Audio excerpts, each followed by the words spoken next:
Council monthly meeting, Thursday, September 23rd, 2021. Do I need to repeat that for the recording? Okay. There you go. Okay, while we are here, before we start the meeting proper, we have two members, one council member and our town administrator, who each are asking permission to participate digitally, remotely. And before we can discuss that, I need to establish that we do have a quorum here, which we do. And so at this point, I will ask Mr. Garth Wheeler and Ms. Mary Hanson why they are requesting. Only the council members. Garth, you don't have to tell us why. All right, Mary. Yes, good evening, everyone, and I'm requesting your full participation because I remain in California for a family medical matter. Thank you. Thank you, Mary. All right, and I will poll the members of the council, make sure that Yes. we are approved. Okay, Larry? Yes. Yes. Yes. And yes, okay, so we are all in agreement. And, Thank you. thank you. So now I will officially call the roll call. We can see that Ms. Hanson is here digitally, and now I will call the roll call. Ms. Austin? Here. Mr. Tuning? Here. Dr. Goldsmith? Here. Mr. Holberg? Yes. Mr. Smith? And the mayor is here. We also have remotely Garth Wheeler, our town administrator. We have present our town attorney. We have our zoning administrator. And we have our town clerk. And that's Andrea Arard, Roy Keim, and Martha Rodenberg. Okay? Thank you very much. Let's all stand for the Pledge of Allegiance.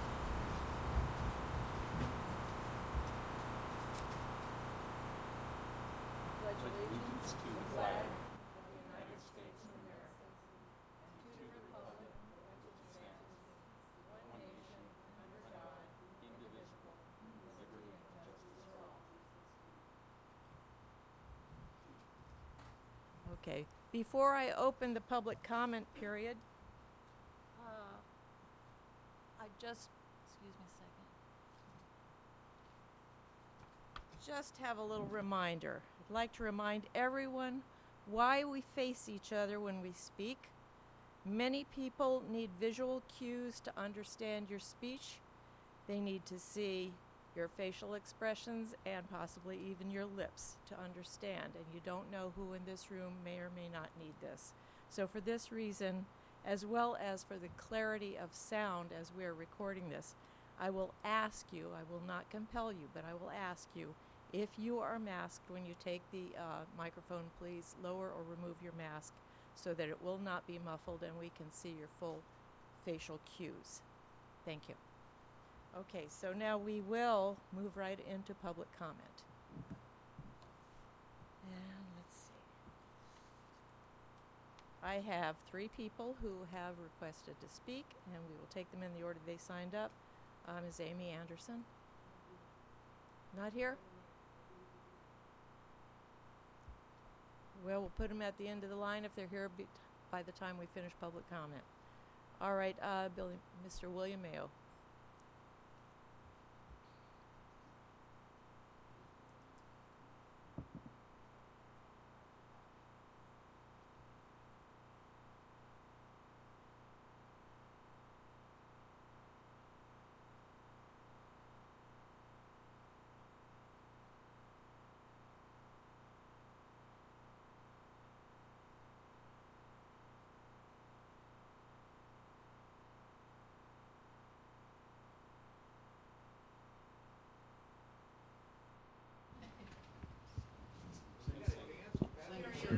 There you go. I can beat it. The last time I did this, I was singing.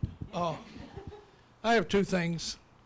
Number one, we have a water inspection station up at the church, Methodist Church, where you read the water meters. What is that called? Where you read a water meter.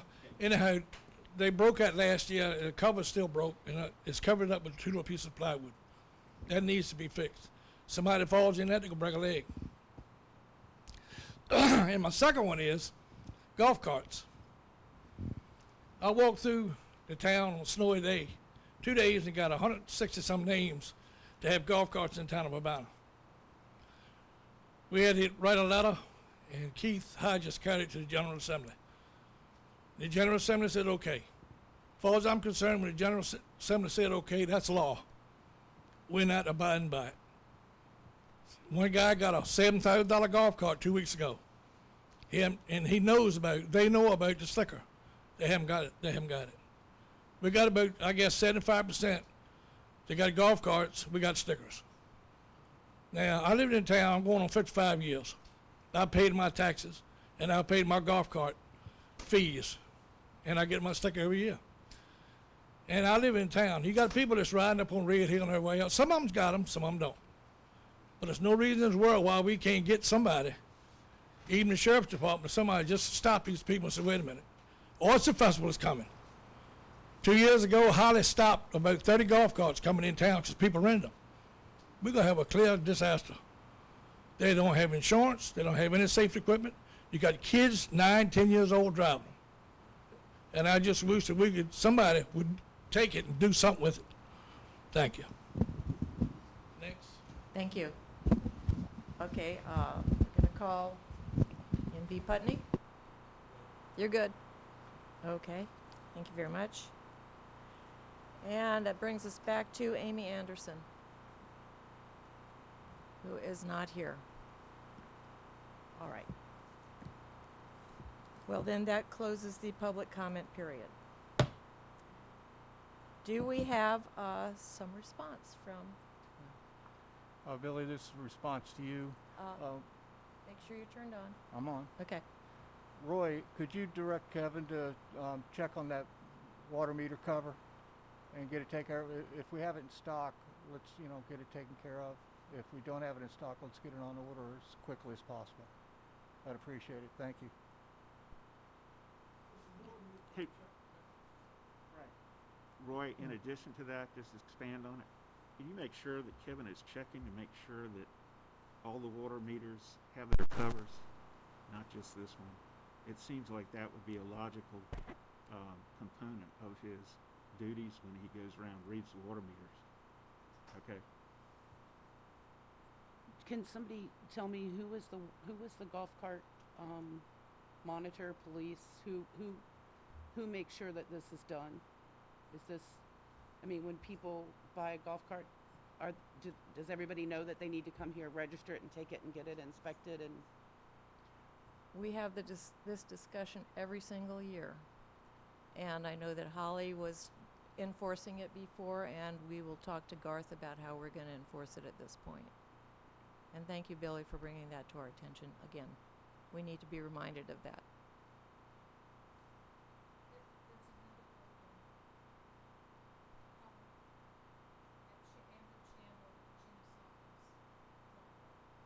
Thank you.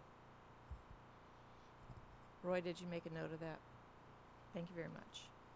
Okay, is that all we have for response? All right, so we'll close that. Now let's look at the minutes. We've got minutes for August 26th and September 9th. And do you want to take those separately or take them as a whole? And do we have any comment about them or a motion to accept them? Motion's been made and seconded. Do we have any further comment? All right, then we'll take roll. Ms. Austin? Yes. Mr. Tuning? Yes. Mr. Goldsmith? Yes. Mr. Holberg? Yes. Mr. Smith? Ms. Hanson? Yes. Yes, thank you. And Mayor says yes too. All right. That passes. Thank you very much. Minutes have been accepted.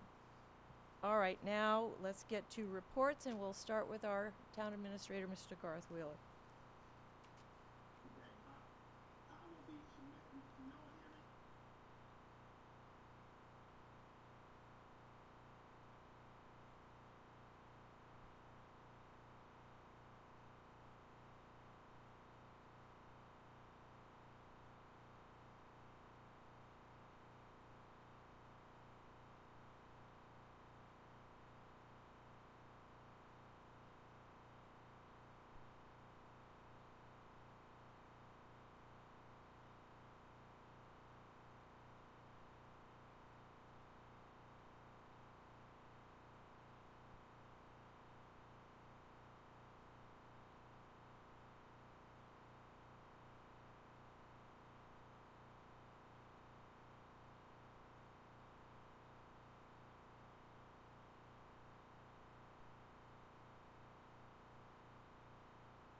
Thank you, Garth.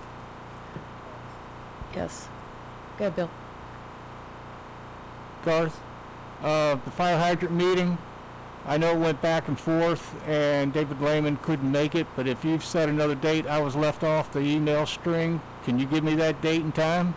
Yeah, it's Thursday at 11. I'll send you the information. Okay, appreciate it. Hey, Garth? Garth, Yes, sir. I had an extensive talk with Dick Gore today, and I read his article in the newspaper, and it didn't tell me much about how he was going to combat COVID and work towards dealing with the crowds. I talked to him, he gave me some information which I thought was pretty good, but I think that this council and the responsibility that we have, if something were to go south with the Oyster Festival, we need to hear it from, was it Richard? What's the name of it? Dr. Williams. We need to hear it from him. And I was hoping that you will try to get him in here at our next meeting so the public and all of us can hear him say that. When I talked to Gore, he said, well, we've been in touch with Garth and we've been in touch with our mayor. And they know what's going on. But I don't know what's going on. And I think that Dr. Williams ought to tell us what's going on. I want to hear it from him. So what I'm asking is there any way you can get him in there by Zoom or some other way at our next meeting Absolutely. to tell us exactly what... I was the one who got into the Oyster Festival. But I'm a little confused because I have reported on this for the last several meetings at least and kept council informed about what was going on each and every meeting. Well, don't be confused. Don't be confused. I want to hear it from the doctor. I want to hear him say it. And you don't have to be confused about that. I'm making myself clear. I think he needs to come in here and tell us what's going on in regards to the Oyster Festival. If something goes south and we have to deal with it, it's not going to be the foundation that has to deal with it. It's going to be this council. It's not Barbara Hartley. It's not Garth and you. It's all of us. It's Urbanna Oyster Festival. But we vote to have it. And the last place... I'll call Dr. Williams and get him in here for the next meeting. You can do it by Zoom any way you want, but I just want to hear what he has to say. Not a problem. Thank you. Nobody had made that request. I thought that I was representing the town. I'm not saying you're not representing the town. I'm just saying that I think in order to be safe, we need to hear it as a council. I mean, we are part of the eyes, the mouth, and the ears of this town too. Not just Barbara Hartley and not just you. Let's get to this later. Garth was asked to represent us. He has represented us. He has met with Dr. Williams, and they have also met with the Oyster Festival Committee, and he has reported on the doctor's words. And, Well, if he's not here next time, Barbara, then I'm going to call him and get him in here. Garth has already. We need to hear it from him. And Garth has already hear said the he will tone, get him here. the flavor, and the way he tells it. All right. Larry, I said I will get him there. Okay. Thank you. That issue's closed now. Do we have a treasurer's report?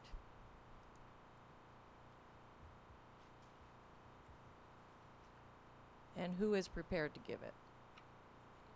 Same as last time? So we've got nothing new there. All right, so let's just pass on that. Finance Committee, do we have a report? Really, when it comes to finance, Garth has covered the two things. We're discussing what to do about the HVAC system in here. We've got 3 companies that have given us bids, and there's as little as about $7,500 and as much as $15,000. There's also ductwork issues downstairs, but that's in process. And then I'll dovetail, the pool he's covered that as well, as we've got feelers out for a couple of companies to talk to us about construction of a new pool, and we have a meeting with one of them next week. Thank you. Okay, I understand there is nothing new to report. I've just got a question. Good. We had determined that. Recording in progress. Okay, it looks like we're back. Okay. There you go. Please, we missed about a minute, so we don't know what transpired during that minute. Rehash. Dr. Goldsmith was telling us The bottom line, it's already Mary, is been that, covered. The finance the report. finance and pool committee were covered with the town administrators. Can you hear me now? This is. No, you're on. Garth and I can hear each other. We can hear you. Can you hear us Can you now? hear us now? Okay. Okay. The bottom line is that We missed about a minute. Yep. We were frozen, so. right, Thank you. the pool committee and the finance committee were basically covered with the town administrator's report. That's what he said. And Okay. I just had one extra point, which was we had passed a motion to have Roy follow up on temporary financing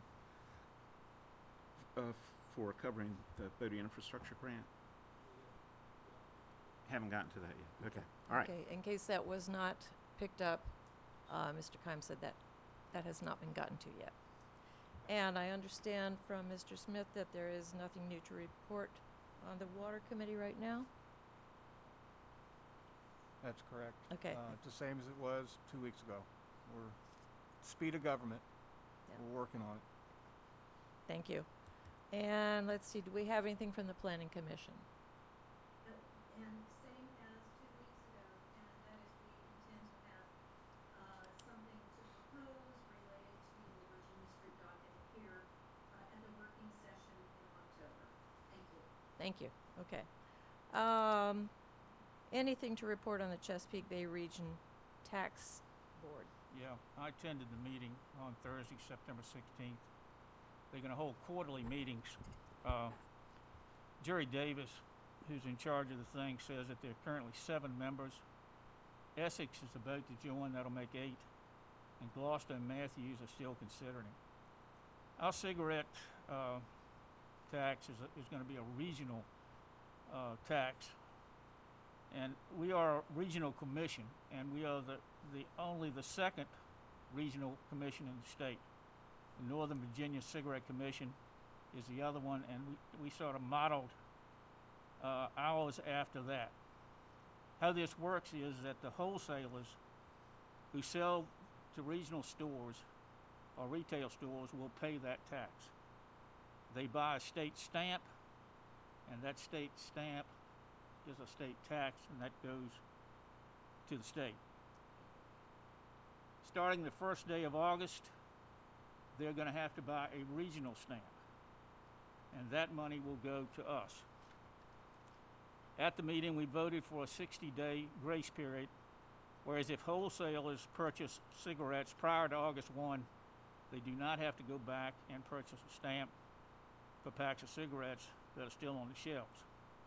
But after August 1, they have to purchase a regional stamp. Finally, we start getting paid. That's what everybody wants to know, I guess. We start getting paid at the end of the month. And they want us to pay by direct deposit. And they sent me the information, and I sent that to Martha, and I sent that to Garth, and I assume that's been taken care of.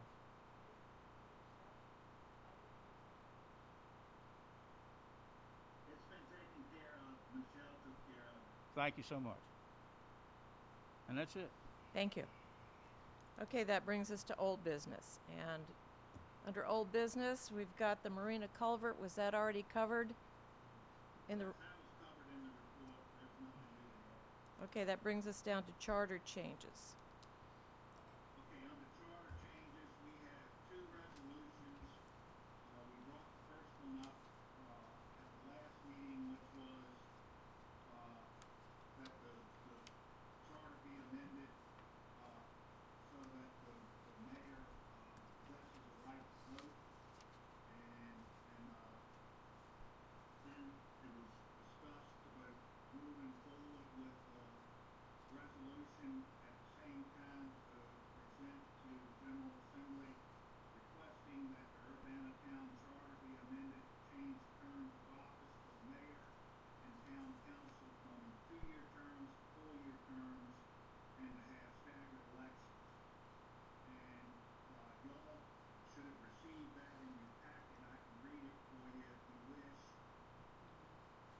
Go ahead and read it into the record.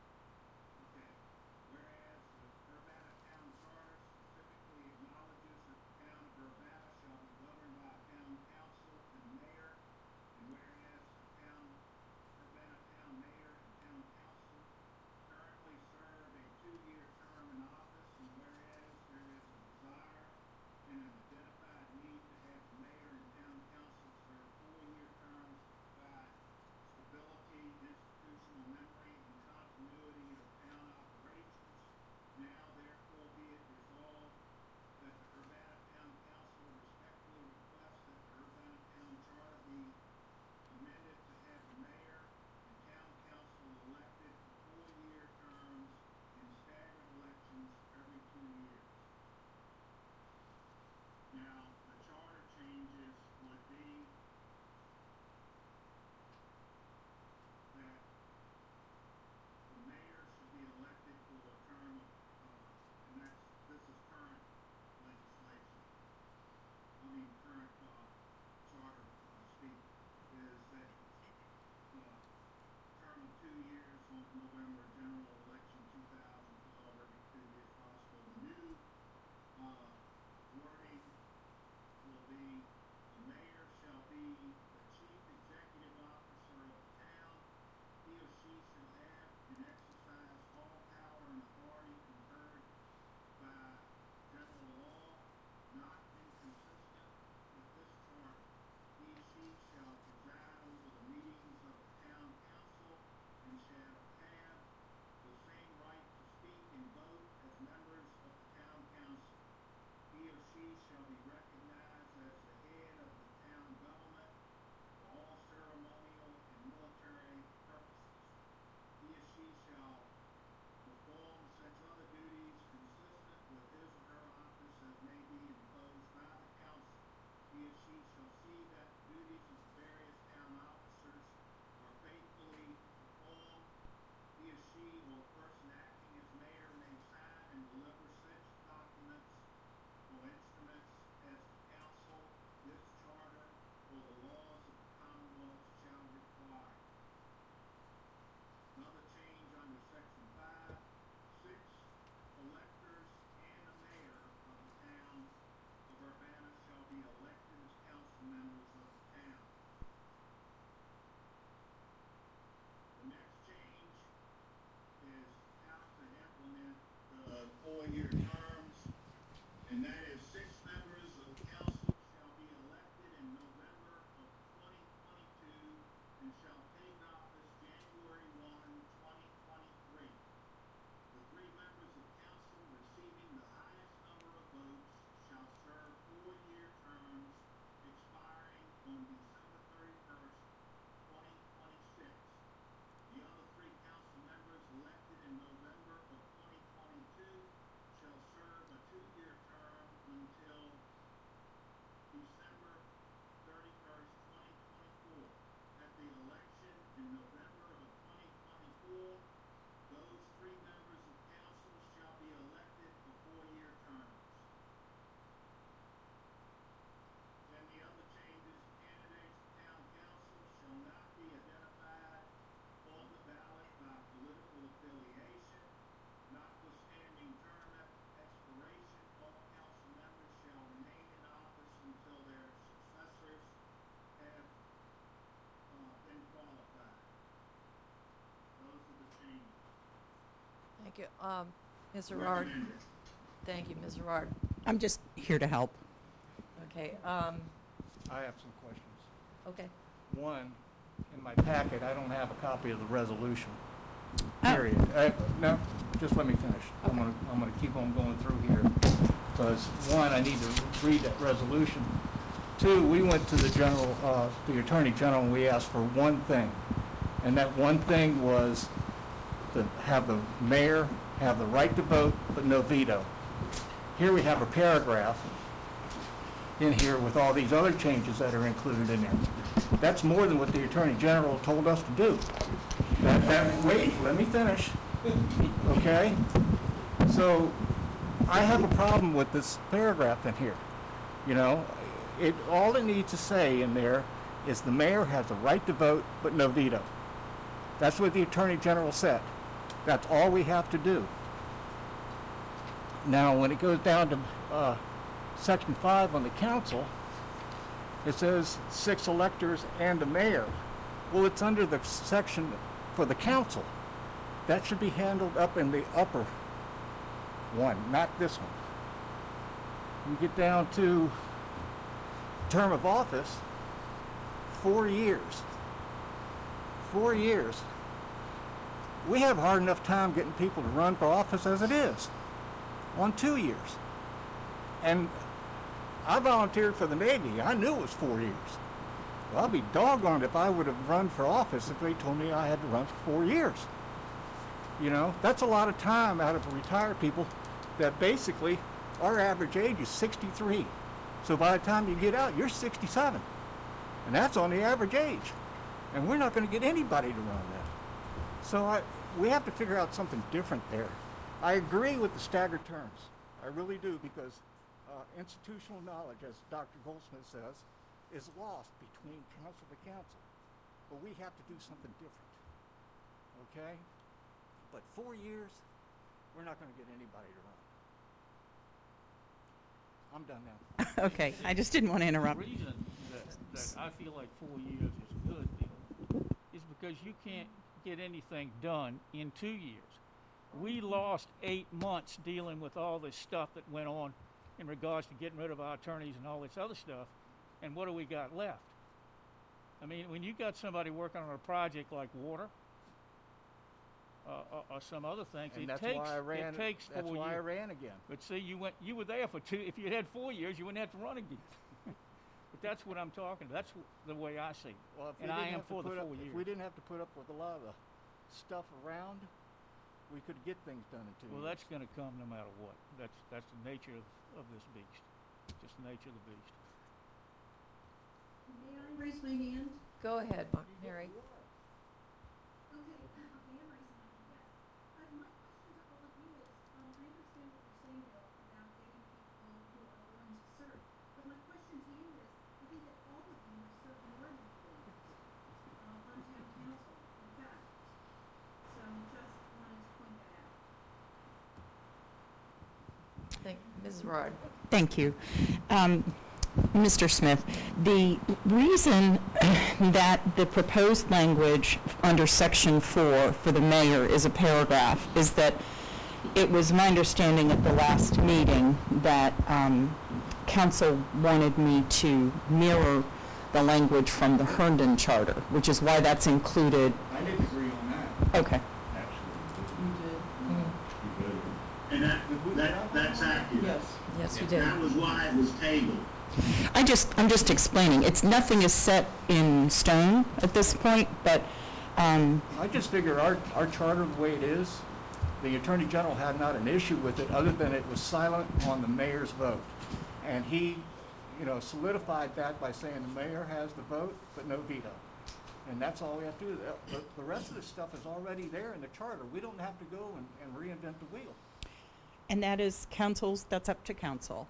I just didn't want anyone to think that I took liberty and and engineered this. I wasn't saying you did. Yes, I just wanted to be clear about that. It caught me off guard when I'm seeing all this stuff and all we went and asked specific questions, got a specific answer, and that's all we need to do. Sweet, short, simple, that's it. Well, may I just interject? That was all we needed from the Attorney General, just a clarification of what was already written in the law. And he needed to clarify that if a town's charter, ours in particular, was quiet on whether the mayor has a right to vote or not, that it does reflect back to the Commonwealth's charter. So, and he did affirm that. But what we had as a body decided to do was make sure that when we update our charter, we remove any of these questions so they don't come up again in the future. And it was actually Mr. Holberg who found the Herndon charter and said, this says everything that we needed to say. How about if we just pluck that out of there? We don't have to reinvent the wheel.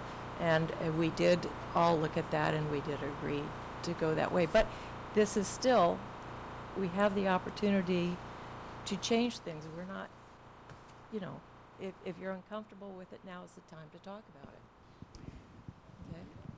Here's what I'd like to point out, if I may interject. The whole reason that we're doing the staggered terms is because of the instability that's created in town government. Because every 2 years we re-elect an entire slate. What that does is it really hits at continuity. You spend way too much energy politicizing issues that really don't need to be politicized in our small town, when really what we're about is trying to solve problems. And if we, for example, Mr. Smith here has served 4 continuous years. He's helped with the water committee and those duties that are a little more complicated than the average person can possibly conceive of learning and mastering in a 2-year period of time. As with Dr. Goldsmith, who's also will have served 4 years with the Finance Committee. I've served more years than that, unfortunately for some of y'all, I guess, but my institutional memory, I believe, has helped to smooth over some of the issues that we've had to address over the last couple of years. And furthermore, my perspective brings us to this point where we finally address the latent instability which is built into our very own charter because it does not address or allow for staggered terms. The reason I looked at the Herndon as a great example is because it's already been passed by the General Assembly. If we don't stray too far from that language, we have an excellent chance of having our changes passed. So while, yes, you could go with a very simple structure, it doesn't actually craft the language in such a way that the General Assembly can't possibly deny us the opportunity to make this change. And that's why I proposed it. So. And the other thing, I'll get right to it, I'm sorry. The other thing is, yes, we had initially agreed to just go ahead and do the charter change, really talking about what the mayor is able to do. But it seemed to make sense while we're doing that, if this body does want to move into staggered terms, they have to be 4-year terms, because we don't have an election every year. We have an election every 2 years. And it seemed to make sense to, at the same time we're putting forth those charter changes, to go ahead and do the staggered change as well. We don't have to do that if the body is not comfortable with that. And I'll refresh council that the reason that we're combining these is because if we put Keith Hodges, our proponent, in a position to present this to the General Assembly in one fell swoop in language that's already been accepted by the General Assembly, then we have the amount of time and resource he has to spend on a particular issue for the town of Urbanna, and therefore he can continue with his agenda to carry on with other business for our region, rather than just spending 2 separate sessions with the town of Urbanna. Well, so we have politically a better chance of getting everything done at once than if we bifurcate it and handle it in 2 different separate sessions. Well, and the other problem is that in the General Assembly, each delegate or each senator is only allowed X number of pieces of legislation to introduce at each session. And if we had Mr. Hodges going back every single year with another charter change, he's not going to be real happy, because if we ask him to do this, this actually takes the place of some other piece of legislation that he might have wanted or needed to propose. So we're trying to get as much bang for the buck as we can. And I'm sorry, Dr. That's okay. Goldsmith, go ahead. I just had a couple of things. One, I think item 5 solved a major issue there, because my biggest hang-up was that the mayor was left out of the charter as a member of council, and the council was the governing body, and it needed a majority of council to have a quorum, and that was the point I was hung up on. So 5 works well for me. When it comes to the part in 4, there's additional language in there that mimics most of what is on our town charter, but it adds in, I don't know why we have to have our mayor be responsible for military action, and that seemed like it was a little bit much. And the other thing is that when it comes to signing and delivering such documents, etc., and the bottom part of that, does that put the mayor in tandem with the town administrator? Because right now, only Garth can sign documents for us on official capacity, and that allows, that's like an additional, an additional responsibility to the mayor. And from my perspective, it would satisfy things if in our current charter under mayor, if we just added the verbiage of the state law, which says the mayor will have a vote and no veto, to the charter that already exists, and then with council being crafted the way it is, with the mayor being a member of council, then it solidifies that position to vote, and without changing a bunch of stuff, just add one sentence there and put her as a member of, or him as a member of council, as it may be, then we satisfy all the needs without going through an extension of verbiage and maybe conflict in other parts of the charter. May I say something? Go ahead, Mary. I wanted to add that timing is also an issue because we only have this opportunity in late August and September to get a matter considered for a charter change. So if we don't do it now, we'll have to bring it back up next year at about this time to do that. You've already mentioned some of the downsides to doing that, and I want to add an additional downside, which is it will be on the eve of another election without having the ability for whoever is elected next to begin that rotation of longer terms. Thank you. Thank you. Good, Ms. Arard. Thank you. To respond to Dr. Goldsmith, the language about the mayor may sign and deliver such documents, that's permissive. It's not requiring the mayor to do that. So it's not a big deal in my opinion. So it's not in conflict with the town administrator's role? No, and generally speaking, if I prepare something for council to approve, I indicate in the resolution who is authorized to sign on behalf of the town. And it can be the mayor, it can be the town administrator, you know, whatever council prefers, whatever's more convenient. Sometimes the mayor's not available, and so it's easier to have the town administrator. And also, our town code states that if we do not have a town administrator, the mayor must act Correct. as the town administrator. That is correct. I do want to point out one thing where I took a little bit of liberty just in total transparency.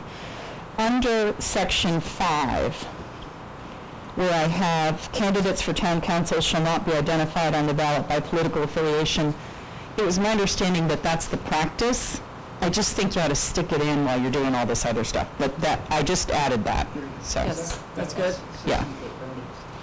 Pardon? Is that consistent with I don't know, I didn't, But we've always acted that way. I did not see it in Herndon's. I did read a couple of other charters, and I think that I saw that in the town of Blacksburg, and I liked it. That's fine. Can you repeat what you said? Can I say? I'm sorry, about what? Go ahead, Garth. That is consistent with a lot of city councils, town councils, that you don't run under party. Thank you. Okay. Mhm. It's running without party affiliation. Yes. Or without a stated party affiliation. So I just need to know what direct, Can I also comment about the signature thing? Bill, there's a couple of things that only the mayor can sign on, and one of them is the date of trust fund. Yes. So, I didn't see that as an issue, because there are a couple things that only the mayor can approve. Thank you. Ms. Arard, anything else? Oh, Roy. Does the option 1 say that the mayor is elected for 4 years? actually, I had a note because our distinguished town administrator On the page that says Herndon Charter at the top, he added, I think, 6 electors and a mayor. But, That's correct. yeah, and then I think he did that before he got my revision of Section 5. And I had initially prepared this with a question of when the mayor would run in terms of the staggered elections. And so I spoke with Mr. Wheeler, and he said that he thinks that the mayor, it would make more sense for the mayor to be elected for a 4-year term in the first staggered round. So what my suggestion would be is to delete Mr. Wheeler's amendment to number 5 and to say 6 members of the council shall be elected in November of 2022 and shall take office January 1, 2023. The 3 members of council receiving the highest number of votes and the mayor shall serve 4-year terms expiring on December 31st, 2026. That's it. That covers it. That's fine. All right. Do we have any other questions? Go ahead, Steve.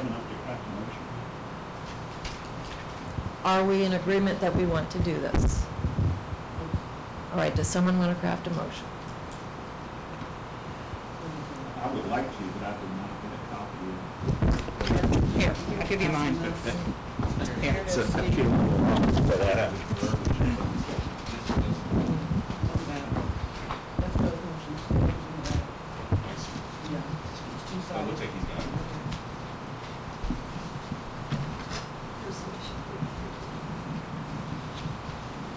But that's the second part. This is really a 2-part motion. First is the verbiage about the mayor having the vote. And the second part, So, are we yeah. doing 2 different motions? Let me take a stab at doing the motion of what I think Mr. Holberg wants. Okay. Is there a motion to approve the proposed charter language that mirrors the town of Herndon as to the ability of the mayor to vote, and to approve the language regarding the staggered terms and the 4-year terms as presented, with the addition of the language about the mayor inserted into Section 5? Is that what you want to say? That is your motion. I'll second. So moved. Okay. What she said. The motion has been made and seconded. Do we have any? I couldn't have said it better myself. Yeah. Do we have any further? I'm sorry, I just didn't have the discussion on it? text in front of me. I knew what I wanted. I think this is better. I think this is better for the town. Absolutely. I think it gives continuity. It gives 2 years is just not enough. And every time I've been elected, there's been 6 months of change and go around, no matter whether it was Garth or was somebody before, but every term I've been in, there's 6 months where what we were talking about in December just falls by the wayside, and you don't pick it up again until, sometimes you'll never pick it. Yeah, that's true. Plus, you spend all that time fundraising and campaigning. Oh, Yeah. The cost of, That's where I'm coming from. it's the Bill. cost of 10 signs, yeah, it's about $200. You certainly can. Certainly. Okay, so we have a motion, and it's been seconded. We'll take a vote. All right, we'll start with Ms. Austin. Yes. Mr. Chenning. Yes. Dr. Goldsmith. Yes. Mr. Holberg. Yes. Mr. Yes. Smith. I agree with some of it, I don't agree with some of it, and so my answer is going to be no. Okay, and Ms. Hanson. Yes. And the mayor votes yes. Motion passes. Thank you very much. Okay. Thank you all. That was a good discussion. And now we get to the really good part of the meeting, and that is we have representing the DMV Select presentation. And by the way, I do think everyone needs to know that it was our council member, Ms. Marjorie Austin, who sought out the DMV, who found this opportunity and came to council and said, may I please have the ability to pursue this and see if we can follow it, and so we have Marjorie to thank for that. Thank you. Please introduce yourself. There you go.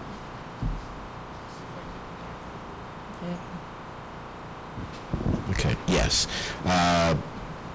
Thank you so much, Mayor Hartley and Town Council. Thank you for the opportunity for me to come and speak to you tonight about... Please state your name. Oh, I'm sorry. My name is Barry Browning, Yep. and I'm the DMV Director for this program that I want to explain to you tonight.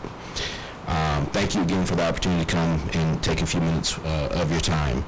As you may or may not know, our agency partners with a lot of government affiliated agencies like towns, localities, commissioner of revenues, treasurers, elected officials. We even have some with some private citizens.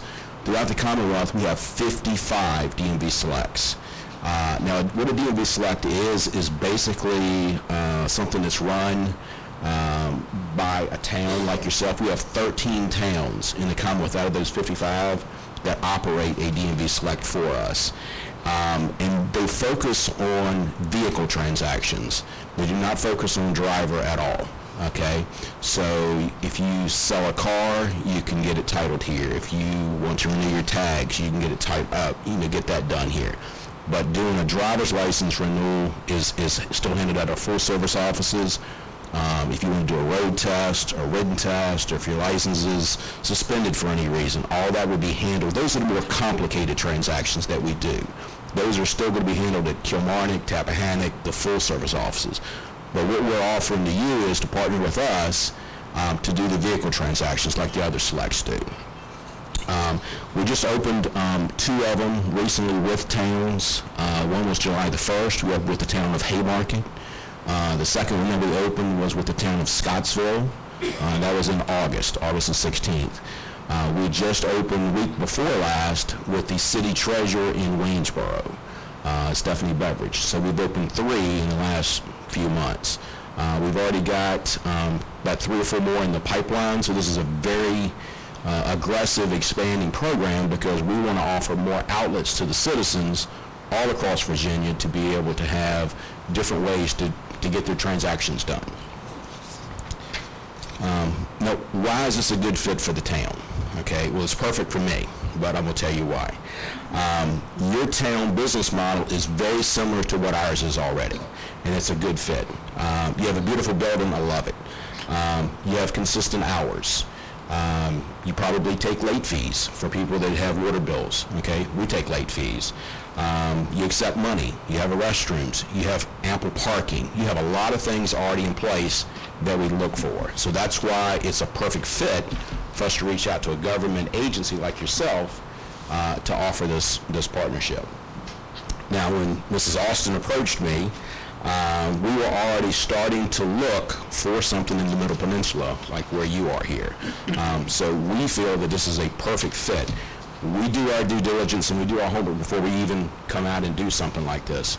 And we feel Urbanna is a perfect fit for us, okay? Now, why would the town want to do this? Okay, one, we want you to do it as a service, okay? That's the first and foremost thing. We want you to do it as a service to the town of Urbanna, Middlesex County, and the surrounding areas. So service is number 1 for us. By having a select in your town, okay, it could open up to other businesses coming in here. When we open a full service office in some of our areas of Virginia, we have different companies and different businesses that follow us in a lot of cases. One is insurance companies. Okay, as you know, you have to have insurance when you drive a vehicle. We have insurance companies that move in right next door to us. So if you look at anywhere you see a full service office, I promise you within a half a mile you're going to see 2 or 3 insurance companies. It just happens. And the other that you already have in town, which I don't know the correlation is an ABC store, okay? I don't know what the correlation is, but you already have one. So we don't have to worry about that one. Yeah, you're exactly correct. Another reason this is a good fit for the town is, look what I did when I came in here. I ate dinner here, I bought gas, okay? So what does that mean? In other words, we're bringing revenue just by having a DMV office in your locality here. Okay, probably going to shop. You got some beautiful little shops here in the town. And I know y'all are talking about the Oyster Festival. I've actually never been to your Oyster Festival, so I am actually coming this year, and I'm looking forward to it. So I'm glad that Garth and all you guys were saying it's on point so far. That's a huge way to promote the service that you have here. You wouldn't be open by that time, but this is a huge way to promote. You've got 50,000 plus people coming in here. That's a huge way to promote your service, okay, and your town, okay? One of the other things that we do, we offer what's called DMV Connect visits. And if you've ever seen, we've had like these big RVs that go out that has like DMV on the side, where we partner with areas that maybe don't have a DMV, or maybe some of the areas are actually urban areas where an office might be right on top of something else. But I'll give you an example like Arlington, okay? Some streets up there, you might be 5 miles from an office, but it might take you 30 minutes to drive there. We like to bring buses and different avenues like that to bring service to the community.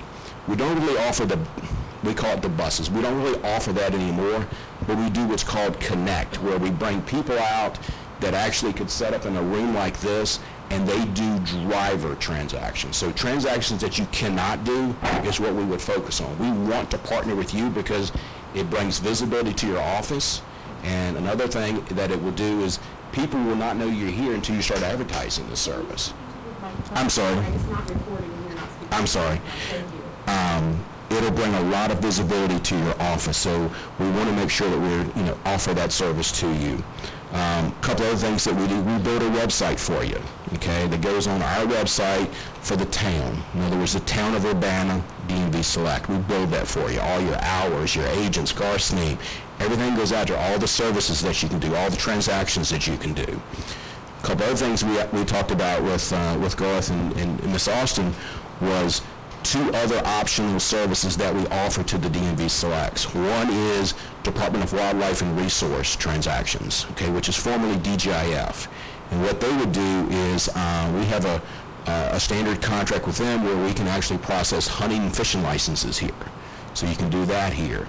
One of the other things that you would be able to do as an optional service is a contract that we have with the Virginia Department of Transportation, where you can actually issue Easy Pass transponders, which should be a big sell down here. As you probably have heard and have seen, the majority of our customer service centers all operate on an appointment system right now, okay, currently. We advocate for you to do something like that if this is a service that you would want to do for us. It's a good way to actually control the number of customers, because many of you still have concerns about the pandemic that's going on, and rightly so. So it's a way to control the flow of your customers, just like we have. Now, you've probably read and heard DMV offices are getting ready to open back up, okay? Not that we're already not open now. We are open now. We're doing more customers and more transactions than we did pre-pandemic, believe it or not. So what we're going to focus on now is, starting October 5th, if you haven't heard, DMV is going to be open Monday, Wednesdays, and Fridays by appointment. Tuesdays, Thursdays, and the offices that are open on Saturday already, which not all of them, but most of them are, they're going to be not appointment based, it's going to be walk-ins. So we've asked the selects that they maintain what they have in place already, because this does not fall to the selects at this point. It's just our full service offices, and they maintain the appointment systems that they have in place already, and we want them to continue that. Now, what does DMV provide to you? Okay, we give you everything. We give you everything that you need. Okay, we give you all the stock you need, applications, forms. We give you all the license plates. We give you all the decals. We give you title paper. We give you Xerox paper. We give you everything that you need to start. We give you all the training. We train all your employees for free. All that's done at our cost, okay? I have a team, and I have Sarah Comboy here with me. I'm sorry I didn't introduce her. And she's a local, so she lives in this general area. She works with a lot of the selects, on a day-to-day basis. And her team provides a lot of support to you guys. So you're never on an island by yourself. We're partners. We want this to be successful. Now, what does this cost the town? Okay, that's probably a question. If I was in your shoes, what does it cost me to bring this service here? It's very, very little, okay? You already have, you're going to have PCs in place, so that you're going to have a cost of the PCs, okay, that you'll have to buy, and a printer. That's basically it. There's some other little miscellaneous costs that you're going to have, but that's the two biggest costs that you're going to have from a technology type standpoint. Obviously, you're going to have staffing that you'll have to hire, okay? You've got some renovations to do. But from our perspective, you're going to have PCs to buy, and you're going to have basically a printer to buy. Printer's where you want to spend your money because you're going to use that every day, basically in every transaction that you do. So I don't want to get in too much of the weeds, but that's the two biggest expenses you're going to have besides what's on your side with the staffing and the renovations that you'll have to make. If you ever have to mail anything to a customer for whatever reason, we pay for that postage, okay? There's no cost to you. You would pay for it if you use stamps or whatever the case may be, a Pitney Bowes machine, we reimburse you for that. So there's no cost to mailing of anything. One of the last things I'm going to leave you with, because I don't want to take too much time, is I want to share some numbers and some compensation with you just so you can kind of feel this out a little bit and kind of gauge where I think you'll be. The numbers that I'm going to share with you are actual numbers from a nearby select, okay, which is Northumberland County, and that's actually operated out of the treasurer's office there. They've been there a long time. The numbers that I'm going to give you, these are numbers that you will not start out doing, okay? It's a building block. It's a stepping stone. You will get to these numbers. You may even surpass these numbers, okay? But some of these numbers are during COVID, because I just pulled the last 3 years. But in fiscal year 19, for the Northumberland, the Northumberland Select, they processed 8,696 transactions, so almost 8,700 transactions. Now, that does not mean that 9,000 people are walking in your doors, because I can be one customer, and I could get an address change done here, which I can do. I could renew my tags, and I could have a title done. That's 3 transactions, but I'm only one customer. So don't feel like 9,000 people are going to flood Urbanna. That's not the case. For that year, they made just a little over $30,000 in compensation with us. And it was, we remit monthly compensation electronically to your town. In fiscal year 20, which is kind of right at the height of COVID, they processed 7,598 transactions, so a little bit lower than what they did the year before. But they actually made more money. They did $32,290 is what we compensated them. Fiscal year 21 was, I guess, kind of when a lot of the selects were not doing the appointment system. They were doing walk-ins because all the customer service engineers were doing appointments. So some of them elected not to use the appointment system right away. So these numbers are a little bit escalated.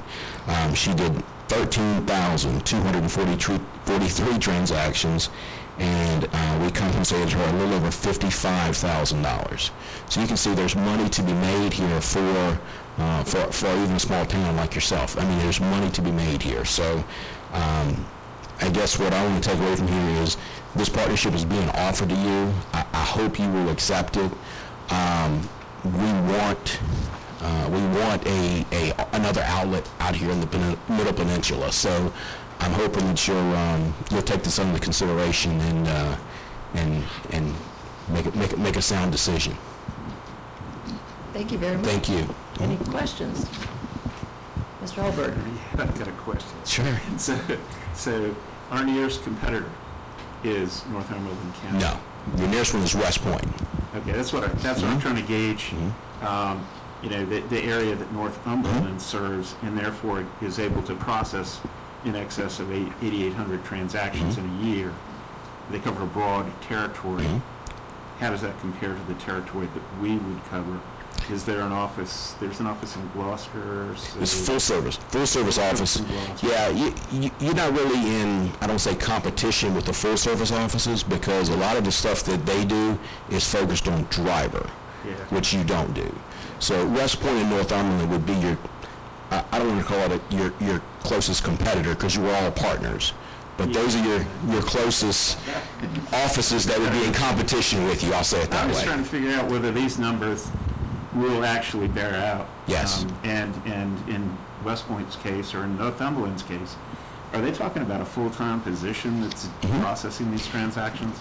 Because we have staff already, and I guess our consideration is whether or not we add hours or add a person. Good question. Add a person, are you paying them $32,000 to collect 32, you know?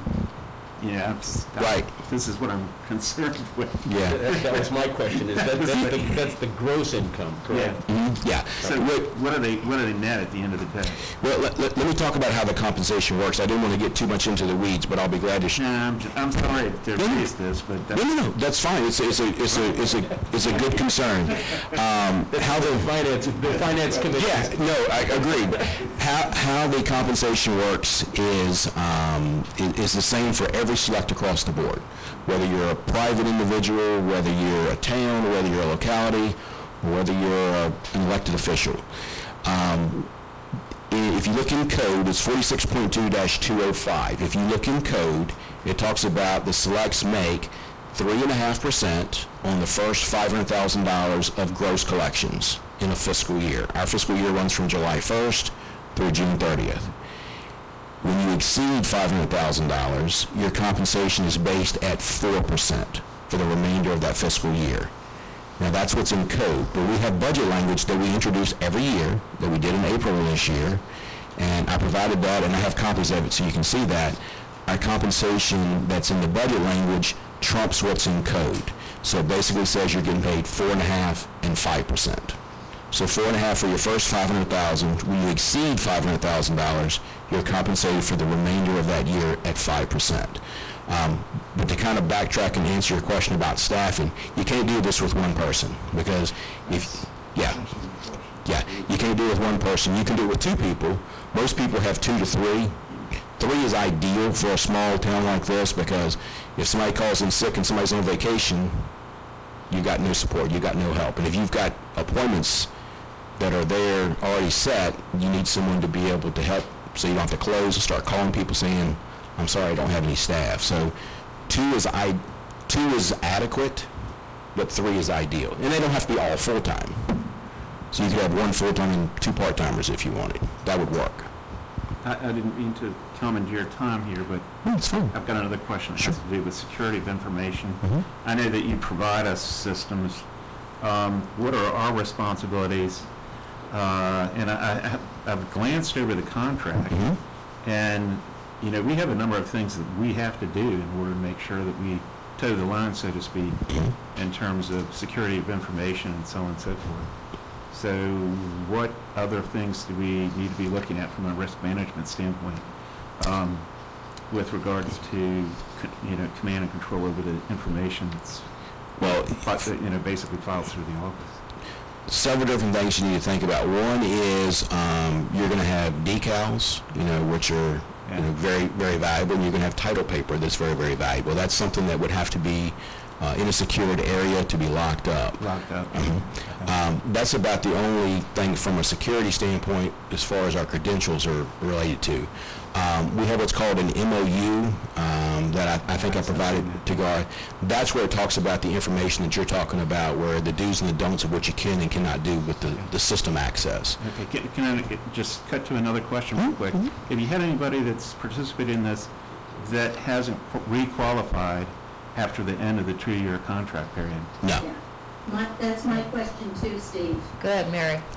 Yeah, this is my I just said that's my question too. same question. In other words, There are folks who've not re-qualified or who have chosen not to, because even though, of course, it's a great economic driver to bring business into town, the town government still has to make it financially viable to staff the effort. So, Yes, ma'am. yeah. We've never had anybody, like, as soon as they open, decide to close because it just didn't work within 2 years. I mean, we've had some, like this past year, we had, the city of Lynchburg. We had a select there, but we had it there since probably the 90s, and they just made a business decision that they just didn't want to do it anymore. interesting. So it's not I mean, once we open it, I mean, we do our best to make you successful and make you not lose money at this. But Lynchburg does have a huge DMV. Yeah, but this, I'm talking about the select. We had a select in the Commissioner of Revenue's office. They just elected not to do it, but Okay, gotcha. not normally. All right, that's the end of my questions. Barry, Yes, sir. can you talk a little bit about what you were telling us, that there is opportunities that you can generate business for the DMV selects Sure. and Sure. pass on stuff that comes to DMV? Yeah, we have what's called a huge title department at our headquarters building. We get an influx amount. I mean, I couldn't tell you how many, it's thousands of titles that we get in. We can pass as much work to you. If you want to do extra work, we can give you more work to do besides what walks in your door. I can help you learn how to adjust your staffing. I can help you learn how to make money at this. You're not going to make a lot of money at this to start with because no one knows you're here. It's a building block, and we will help you achieve where we need to be. And you're talking about titling cars, vehicles. And they don't have to actually physically be here, but they can be titled. No. What we do is we give you what's called supplemental titles. They're very easy. They're very quick. It's a $15 transaction, and you get paid, 4.5% to 5%. You can knock out 150 of them in a day. I mean, it's very simple work. It's not complicated. That's what we normally send selects. We have quite a few selects that participate with us that process extra work besides what walks in their door. Any other questions? Okay. I do have a question regards internet security. Have you taken, do you take a look, or who's responsible for taking a look at how our system's set up to protect against hackers getting into this and getting information? We have the vendor that's down in Gloucester. Has anybody? Electronics would come here and Work with these guys? and do what needs to be done. I got you. Yeah. Okay.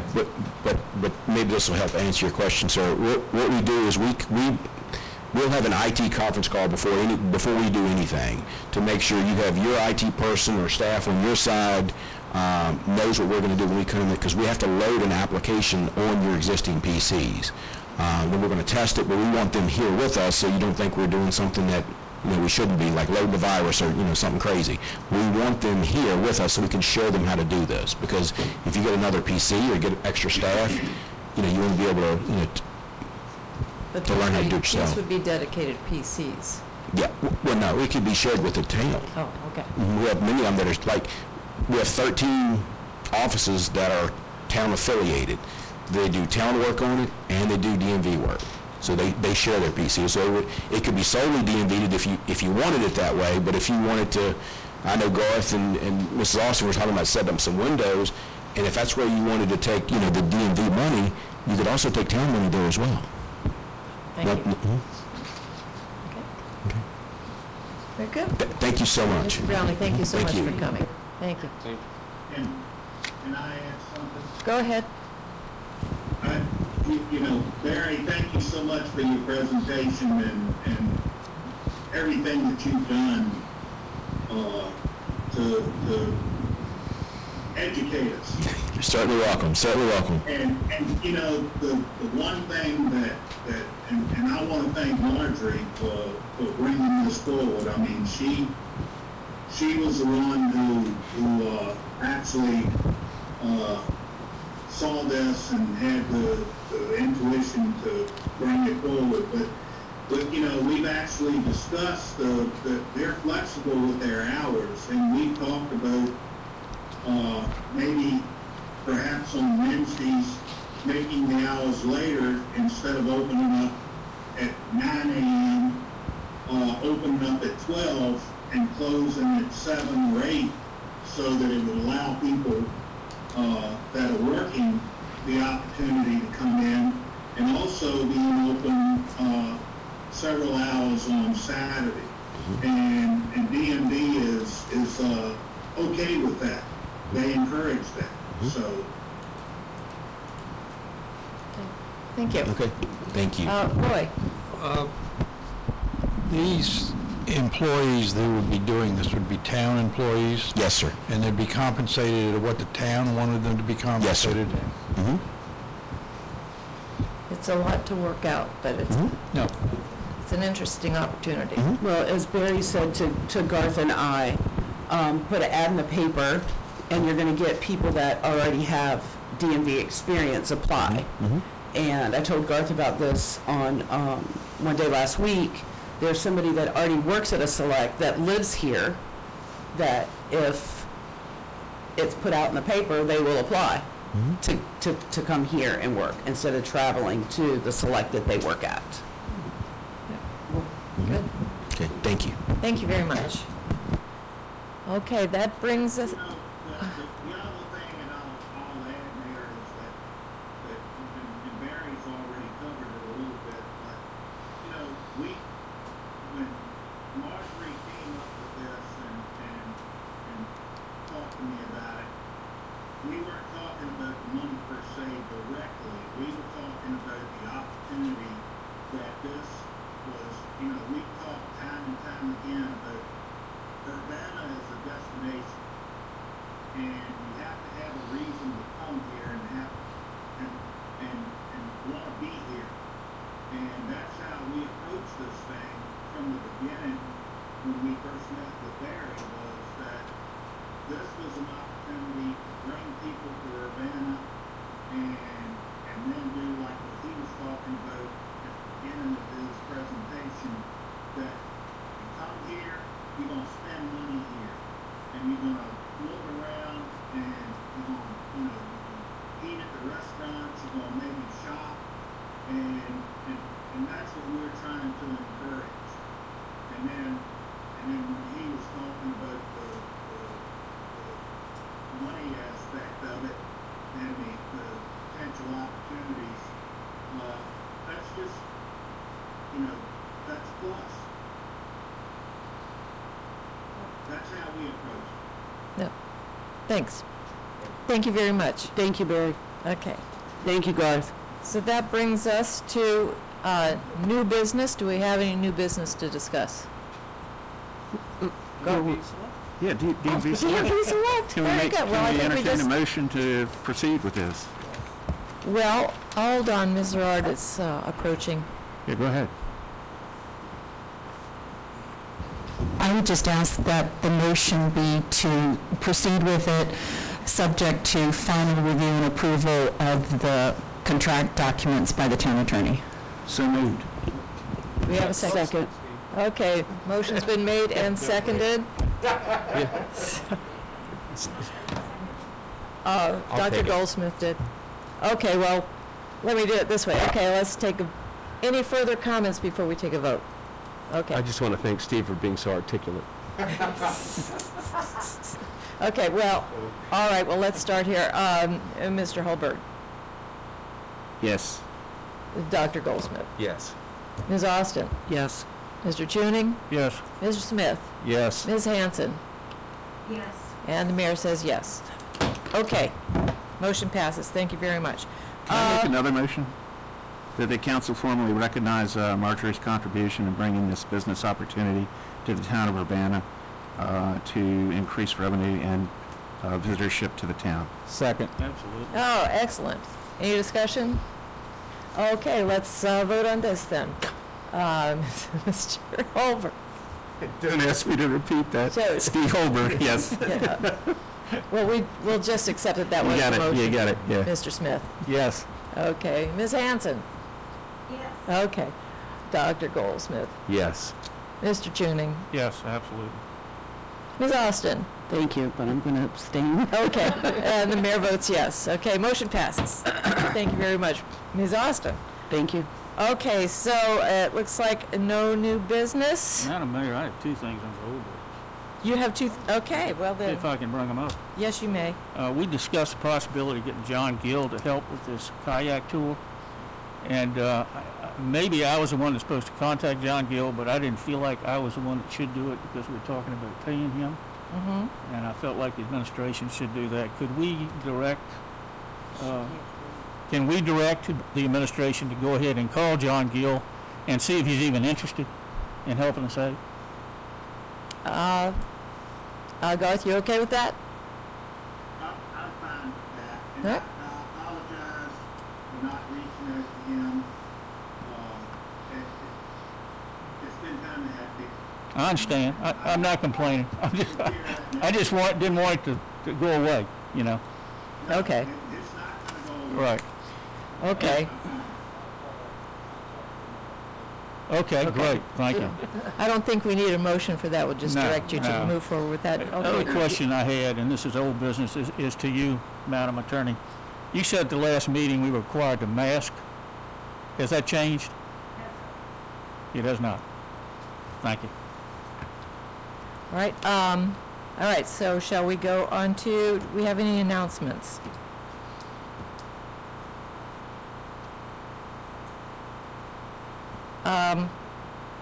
I'm sorry, we had public comment earlier, and we called you twice, and you weren't here. Yeah. I'm sorry. I'm sorry. Well, go ahead. Go ahead and speak. Garth, I'm that. Point of order. Garth, Ms. Arard, Point of order. We need to stick to the agenda and We I know. know it sounds tough, but I mean, you know, we're trying to follow Robert's Rules of Order and parliamentary procedure and I understand. Ms. Arard, would we be getting ourselves in trouble if we bent this?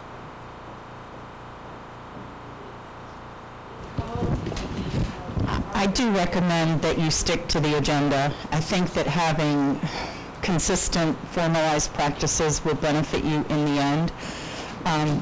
I have spoken with Mr. Wheeler about what I think Mr. Anderson wants to talk about, and I believe that we're going to be setting up a Zoom call where we can all talk. So, we will be addressing his concerns, and I would also add that if he wanted to submit a written statement, we could distribute that to council, if you wanted to write down what you wanted to say. Well, that's a great point, because I have done that repeatedly, and I think more, and that's why I think Thank you very much.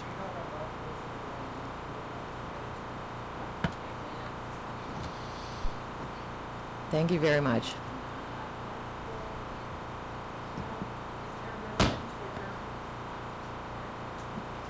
Excuse me. I'm sorry, we have moved on from that. Is there, we don't have a reason to go into executive session then? No, All right, do I'll we- make a motion to adjourn. I'll second. Motion made and seconded. Any comments? All right, let us vote. Ms. Austin? Yes. Mr. Holberg? Yes. Mr. Tuning? Yes. Dr. Goldsmith? Yes. Mr. Smith? Yes. Ms. Hanson? Yes. Yes. Mayor votes yes. We are adjourned. Thank you very much. No, I made it. I don't need to second it. Steve did, I Good believe. night. Thank you.